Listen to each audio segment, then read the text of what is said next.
good afternoon everybody. After first class, after introduction class, today we will see what is in new syllabus. তো সবাই প্রথম introduction ক্লাসের পরে syllabus যেটা আছে সেটা সবাই একবার করে দেখে নেবে। সিলেবাসে লেখা আছে scope. This course deals with fundamentals of analytical chemistry and the principle of electrochemical analysis of drug. Fundamental of analytical chemistry এটা তোমরা এখানে স্টাডি করবে এবং কেমিক্যাল এবং ইলেকট্রোকেমিক্যাল অ্যানালিসিস যেগুলো আছে সেগুলো এই ফার্মাসিউটিক্যাল অ্যানালিসিস সেকেন্ড ইয়ারের সিলেবাসের মধ্যে তোমরা কভার করবে। সেকেন্ড ইয়ার না, ফার্স্ট ইয়ারের অ্যানালিসিস সিলেবাসের মধ্যে তোমরা ক্লিয়ার করবে। অবজেক্টিভ কি, আপন completion of this course student will able to, মানে এই কোর্সটা কমপ্লিট হওয়ার পরে student will able to understand the principal of volumetric analysis.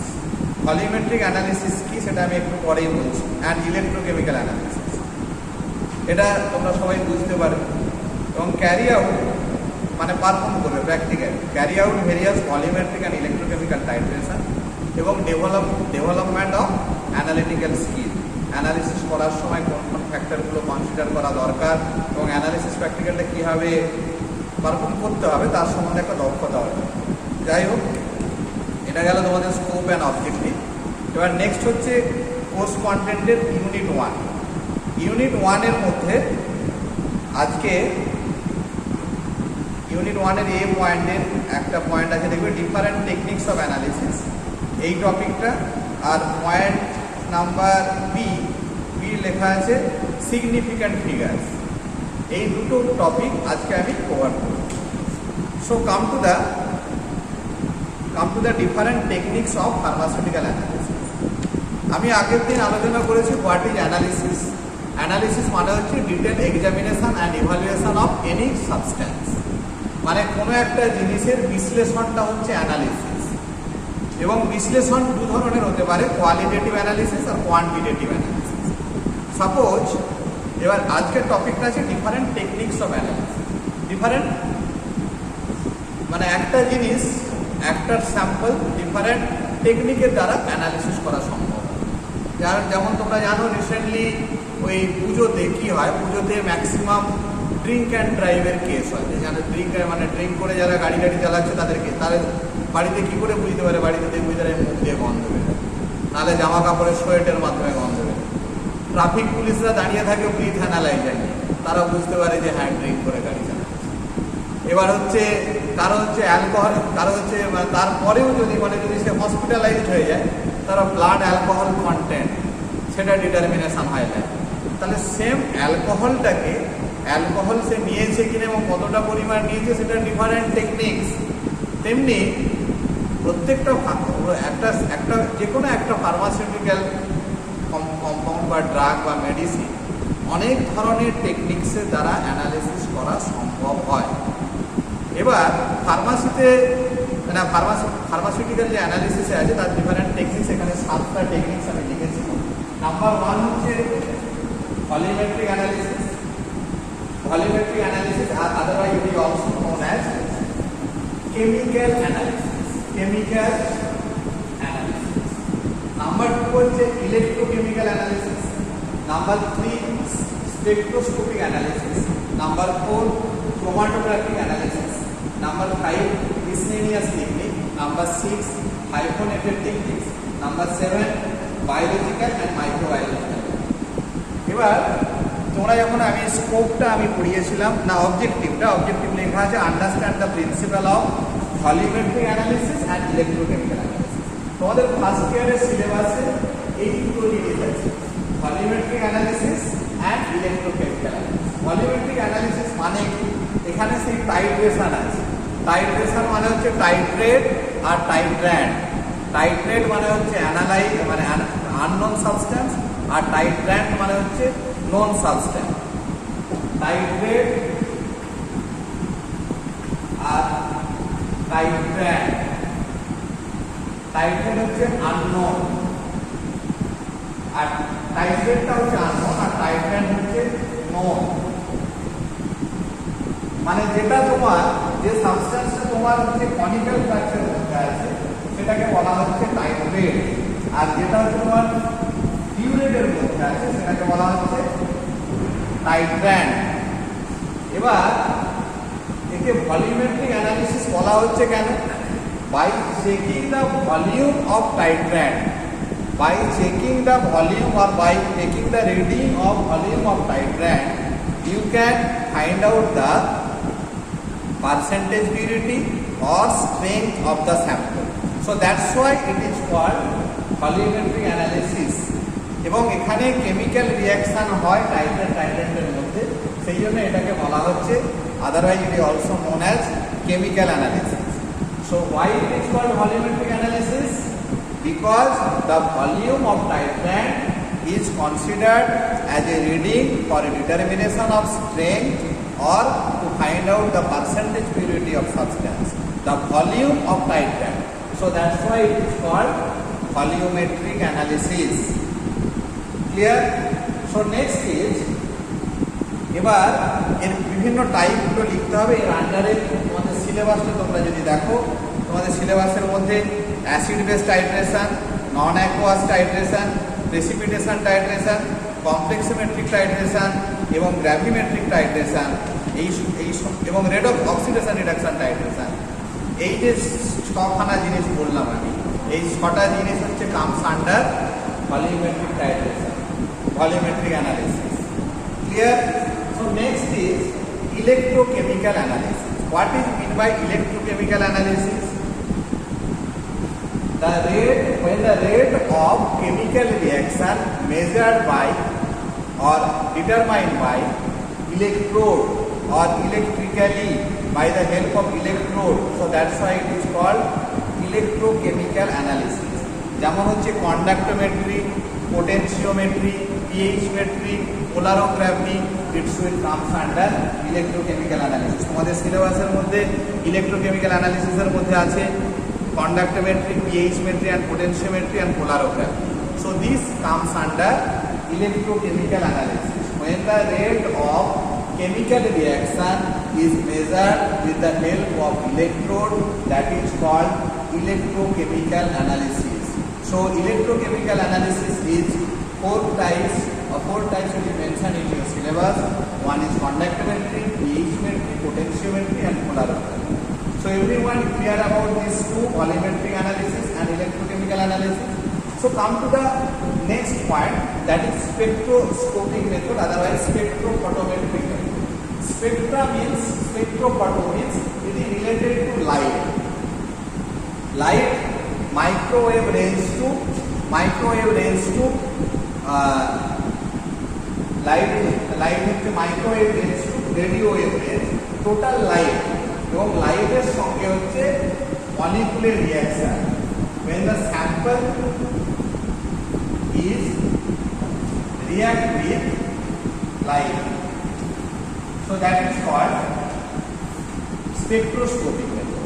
Spectroscopic method মানে কি, কোনো যেমন হচ্ছে ইউভি ভিজিবল লাইট যখন আমরা এর মধ্যে যে কোনো একটা স্যাম্পলের মধ্যে দিয়ে পাস করি, লাইটটা অ্যাবজর্ব, যেমন আইআর লাইট যদি পাস করি তার মলিকুলার রোটেশন ভাইব্রেশন, এমনি ডিফারেন্ট রেঞ্জের লাইট, যেমন হচ্ছে রমন স্পেক্ট্রা যখন সেখানে হচ্ছে molecular rotation vibration, different light রেঞ্জের সঙ্গে ডিফারেন্ট মলিকুলের ডিফারেন্ট রিঅ্যাকশন হয়, তার ফলে তার হচ্ছে কিছুটা লাইট অ্যাবজর্ব হয়, কিছুটা লাইট ট্রান্সমিটেড হয়, তার কিছুটা ক্যারেক্টার মানে কারো মলিকুলার রোটেশন ভাইব্রেশন হয়, তার দ্বারা একটা স্পেক্ট্রা পাই। অতএব হচ্ছে ডিফারেন্ট স্পেকট্রোস্কোপিক মেথড হচ্ছে, আমি তোমাদের যে মেটেরিয়াল প্রোভাইড করবো তাতে ছখানা স্পেকট্রোস্কোপিক মেথড আছে। নাম্বার 1 হচ্ছে UV visible method, number 2 IR spectroscopy, number 3 Raman spectroscopy, number 4 Raman NMR spectroscopy, nuclear magnetic resonance spectroscopy, number 5 atomic absorption spectroscopy, number 6 atomic emission spectroscopy. এইগুলো শুধু টার্মগুলোই এখন জেনে রাখো, এবং এটুকু জেনে রাখো যে এটি interaction between the light and molecule, ঠিক আছে। বাকি এর মধ্যে কি হয় এই সমস্ত এখন ফার্স্ট সেমে জানার কোনো দরকার নেই। যখন তোমরা 6th সেমে পড়বে এগুলো সম্বন্ধে, স্পেকট্রোস্কোপিক অ্যানালিসিস সম্বন্ধে ডিটেলস স্টাডি আছে, প্রত্যেকটার প্রিন্সিপাল, ইনস্ট্রুমেন্টেশন প্রত্যেকটা জিনিসের আছে। So So that time you will understand. Now only the point you will understand that it is the interaction between the atom or molecule with light. Clear? That is spectroscopic method. Next is chromatography. Chromatography method, actually here chromo means CHROMO. Chromo means color and graphic means lighting. Color lighting. Actually it is a separation technique. In this, we are using two things. One is stationary phase, another one is liquid phase. Stationary phase, liquid phase, otherwise mobile phase. Stationary means একটা জায়গায় স্থির থাকে আর mobile মানে হচ্ছে movable. এটা হচ্ছে একটা separation technique. যেমন সাপোজ তুমি একটা পেট্রি ডিশ নিলে, একটা পেট্রি ডিশ এইরকম নিলে, একটা নিয়ে তলার এন হেক্সেন বা মিথানল নিয়ে একটা চক পিস নিলে, চক পিসের তলায় আগেকার দিনে যে ফাউন্টেন পেন ছিল সেই ফাউন্টেন পেনের একটু কালি লাগিয়ে দিলে, এই চক পিসের তলায় একটা ফাউন্টেন পেনের কালি লাগিয়ে দিলে, এবার চক পিসটাকে এইখানে ডিপ করে কিছুক্ষণ পরে দেখতে পাবে এই যে এখানে লিকুইডটা আছে, একটা হোয়াইট পেজের উপরের দিকে, এটা হচ্ছে অ্যাসেন্ডিং ডাইরেকশনে উপরের দিকে উঠতে থাকে এবং সেটা উপরে ওঠার সময় দেখবে যে এই যে কালিটা যেটা ছিল, কালিটা হচ্ছে ডিফারেন্ট কালারে বিভক্ত হয়ে গেছে ডিফারেন্ট জায়গায়। এই যে কালিটা, যে একটা কালি যে 4-5 ধরনের কালারের মিশ্রণ, ব্লু কালি, সেটা হচ্ছে 4-5 ধরনের কালারে, বেগুন, ভায়োলেট কালার, গ্রিন কালার, এইরকম কালারে ডিফারেন্ট ভাবে সেপারেট হয়ে যাবে। এখানে চকটা কি হিসাবে কাজ করলো? চকটা স্টেশনারি ফেজ হিসাবে কাজ করলো এবং হচ্ছে এনহেক্সেন বা মিথানলটা কি হিসাবে কাজ করলো? মোবাইল ফেজ হিসাবে কাজ করলো। তেমনি এই প্রিন্সিপালের উপর ডিপেন্ড করে অনেক ধরনের টেকনিক্স আছে, যেমন paper chromatography, thin layer chromatography, column chromatography, HPLC high performance liquid chromatography, GC gas chromatography, then SFC super critical fluid chromatography, gel chromatography. এই সমস্ত ডিফারেন্ট টেকনিক্স আছে under chromatography. So you have to hug up all the things. ক্রোমাটোগ্রাফিটাও তোমাদের পরে আছে, তোমাদের শুধু syllabus আছে অলিফেটিং অ্যানালিসিস, কিন্তু কোশ্চেন যদি আসে different techniques of analysis, so you have to write all the seven name, and under this what are the sub criteria I am telling, what are the examples of the methods I am telling, that you have to write. So next is miscellaneous method, মানে এই চারটে main method ছাড়া আরো ইনস্ট্রুমেন্টালের কিছু method আছে, যেমন হচ্ছে মাস techniques. It is actually some books it is mentioned as mass spectroscopy, but that is wrong. There is no interaction between the light with the atoms or molecules. So mass technique, another one is flame photography. Mass techniques and flame photography comes under miscellaneous. Then is hyphenated techniques. Hyphenated techniques means it is a mixture of two techniques. When suppose যেমন হচ্ছে HPLC, তোমরা পড়েছো HPLC MS বা HPLC IR, মানে মিক্সচারটা separate হলো HPLC দ্বারা, বা detection হলো মাস স্পেকট্রোস্কোপি। HPLC দ্বারা সেপারেট হলো, IR যে ডিটেকশন হলো GCIR, GCMS. So these are the called hyphenated techniques. So next is biological method. Biological methods মানে তোমরা যখন ফার্মাকোলজিতে বায়ো অ্যাসে পড়বে, সেটা হচ্ছে একটা বায়োলজিক্যাল মেথড। অ্যান্ড মাইক্রোবায়োলজিক্যাল মেথডে কোনো একটা অ্যান্টিবায়োটিক্সের পোটেন্সি যখন মেজার করা হয়, সেটাকে মিনিমাম এমআইসি ডিটারমাইন করা হয়, that is minimum inhibitory concentration, মানে একটা মিনিমাম ইনহিবিটরি কনসেন্ট্রেশন, মানে একটা অ্যান্টিবায়োটিক্সের কতটা পোটেন্সি থাকে, যে অ্যান্টিবায়োটিক কতটা মাইক্রোবায়োলজিক্যাল গ্রোথটাকে ইনহিবিট করে দেয়। তার বিভিন্ন ধরনের মেথড আছে, কাপলেট মেথড, ডাইলেশন মেথড, টিউবেশন মেথড, ডিফারেন্ট মেথড আছে। এছাড়া radio immunoassay, ELISA test, it comes under microbiological. So I hope everyone understand the different techniques of pharmaceutical analysis. তোমাদের হচ্ছে এই দুটো তোমাদের ডিটেল স্টাডি করতে হবে, বাকিগুলো একটা ক্লিয়ার আইডিয়া, একটা শর্ট আইডিয়া দিয়েছি। এর থেকে বেশি মানে প্রত্যেকটা টেকনিক্স করে যদি বেশি জানতে চাও তোমাদেরকে 6th সেমিস্টারে তোমরা এগুলো পড়বে এবং হচ্ছে মানে বেসিক আইডিয়াটা আমি দিয়ে দিচ্ছি। বেসিক আইডিয়াটা যদি কারো বুঝতে অসুবিধা হয় তোমরা ক্লাসে যখন ডিসকাশন ক্লাস চলবে তখন অবশ্যই জিজ্ঞেস করে নেও। I will clear all your doubts.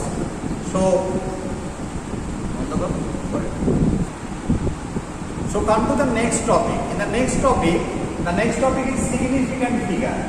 Significant মানে কি? Significant মানে হচ্ছে ভ্যালিড বা হচ্ছে যেটার একটা গুরুত্বপূর্ণ ফিগার। গুরুত্বপূর্ণ ফিগার মানে কোনো একটা যদি রাশি নেওয়া হয় তার মধ্যে কোন ফিগারগুলোর ইম্পর্টেন্স আছে। সিগনিফিক্যান্ট ফিগারের অনেক বইয়ে 3খানা হচ্ছে রুল আছে, অনেক বইয়ে 4খানা রুল আছে, 5খানা রুল আছে। তো যাই হোক, আমি কিন্তু সিগনিফিক্যান্ট ফিগারের তোমাদের যেটা বলছি তোমরা খাতায় কিন্তু পরিষ্কার লিখে নেবে যে ক্লাস শুনতে সবাই কিন্তু এর কোনো মেটেরিয়াল প্রোভাইড করবো না, কারণ এটা ম্যাক্সিমাম টাইম মেটেরিয়ালটা আমি প্রোভাইড করবো না। এই জন্য ম্যাক্সিমাম টাইম এর হচ্ছে প্রতিবারেই একটা করে এমসিকিউ কোশ্চেন, একটা বা দুটো করে এমসিকিউ আসে।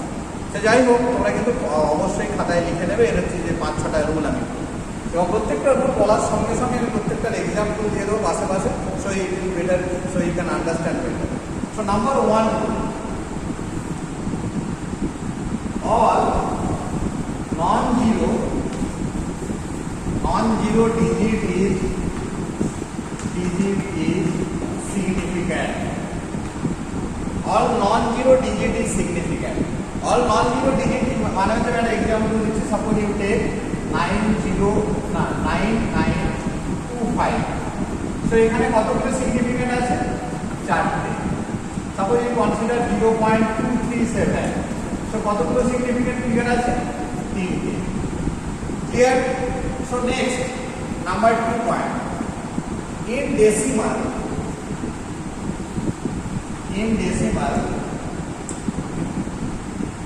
non-zero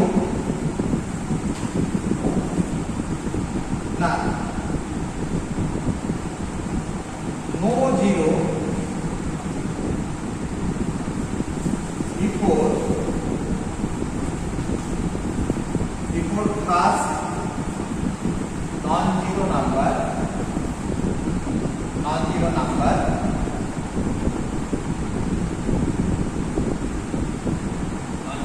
of the digit is significant. মানে suppose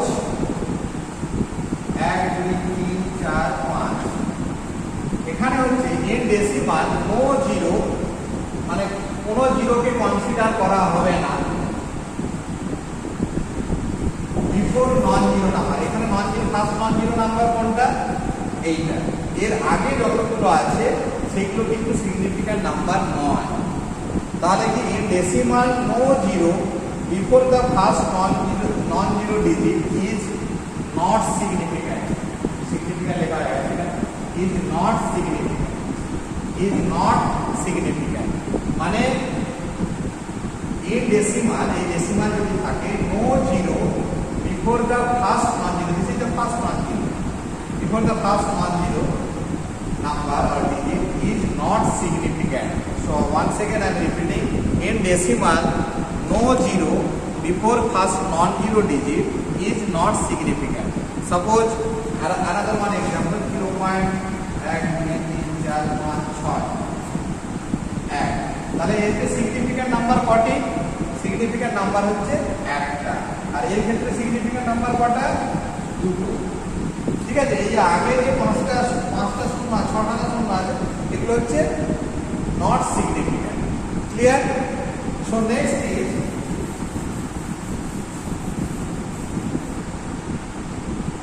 zero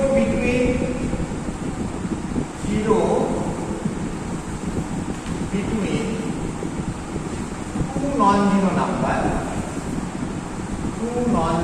number is significant. Zero between two non-zero number is significant.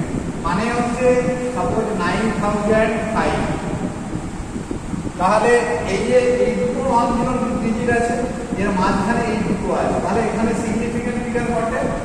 4টা। ক্লিয়ার? এবার ইন ডেসিমাল, আমি ইন ডেসিমালের কথা আমি আগে বললাম। ইন ডেসিমাল যদি সাপোজ এরকম একটা কনসিডার করা হয় 1015 দুটো জিরো, আমি বলেছিলাম যে ডেসিমালের ক্ষেত্রে কি হয়, যে ফার্স্ট নন জিরো যে ডিজিটটা আছে তার আগের নাম্বারগুলোকে কি করা হয় না, নট সিগনিফিক্যান্ট, কিন্তু পিছনের নাম্বারগুলো, এই নাম্বারগুলো কিন্তু সিগনিফিক্যান্ট। কেন সিগনিফিক্যান্ট? কারণ হচ্ছে সিগনিফিক্যান্ট কেন, কারণ তুমি এই যে এই এক 5-এর পরে আরো 2 ঘর ভাগ করে হোক বা গুণ করে হোক, এতটুকু আপনি ট্রাই করে দেখেছো যে রেজাল্টটা 2 জিরো আসছে। অতএব এইখানে কিন্তু সিগনিফিক্যান্ট নাম্বার হবে 4। অতএব পয়েন্টটা কি, in decimal number 0 after non-zero digit is significant. So in decimal 0 after non-zero digit is significant. So next is number 5th point is in case of real number. In case of real number, suppose 100. ঠিক আছে, 100 এর ক্ষেত্রে কি হয়, 1 into 10 to the power minus 10 to the power 2, 1 into 10 to the power minus 2। কিন্তু এই যে 10 to the power 2 এটা কোনো সিগনিফিক্যান্ট ফিগার নয়। তাহলে 100 এর মধ্যে কতগুলো সিগনিফিক্যান্ট নাম্বার আছে, 1। কিন্তু এই 100টাকে যদি এইভাবে লিখো 100.0, তাহলে কিন্তু এই যে পয়েন্টের পরে 0 থাকবে সিগনিফিক্যান্ট, তাহলে এই দুটো সিগনিফিক্যান্ট নাম্বারের মধ্যে সবগুলোই কিন্তু আবার সিগনিফিক্যান্ট। এই জিরোগুলোকে কনসিডার করো। সো 100 এর মধ্যে কতগুলো সিগনিফিক্যান্ট ফিগার আছে, 4টে। সেম সিমিলারলি এই 100টাকে যদি 0 0 লিখো তাহলে হচ্ছে 6খানা significant. So you clear? So everybody clear this thing? So come to the work out with some problem. So 5008 এর কতগুলো সিগনিফিক্যান্ট নাম্বার আছে, 4টে। তো নেক্সট এর মধ্যে কতগুলো সিগনিফিক্যান্ট ফিগার আছে, 1 2 3 4 5। সাপোজ 0.087 এর মধ্যে কতগুলো সিগনিফিক্যান্ট ফিগার আছে, এটা হচ্ছে ফার্স্ট ডেসিমালের মধ্যে ফার্স্ট সিগনিফিক্যান্ট নাম্বার, তার আগের জিরোগুলোকে কনসিডার করা হবে না। অতএব হচ্ছে এখানে কতগুলো সিগনিফিক্যান্ট ফিগার আছে, 2টো। সাপোজ 0.00870 এতে কতগুলো সিগনিফিক্যান্ট ফিগার আছে, 870, 3টে।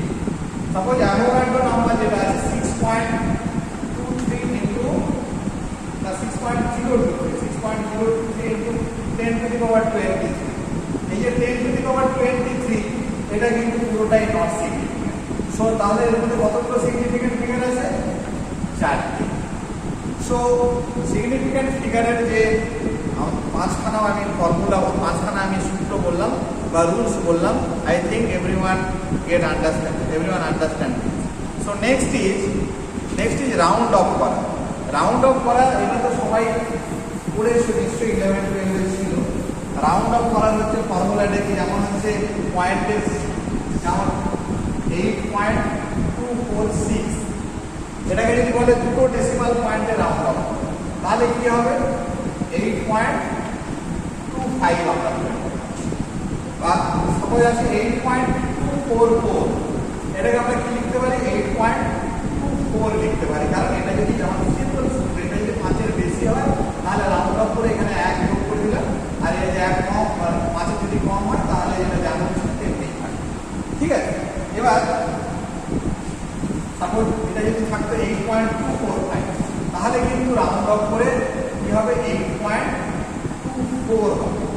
কেন হবে, সাপোজ এটা যদি আবার 8.235 হয় তাহলে কিন্তু লেখা হতো 8.24 বলে লেখা হতো। কেন, এখানে হচ্ছে ইভেন নাম্বার আছে, এখানে অড নাম্বার আছে। যদি হচ্ছে আগের নাম্বারটা অড থাকে সেটাকে ইভেন করার জন্য 1 যোগ করা হয়, যদি এটা অলরেডি ইভেন থাকে সেটাকে 1 যোগ করে 5 করা হয় না। এটা হচ্ছে round of stage. Okay, so everyone, I think these 2 point different techniques of analysis and the significant number and principle of how to do the round off, everybody get understand. If you have any doubt, you ask in the discussion class. Thank you everybody, thank you for patience listening.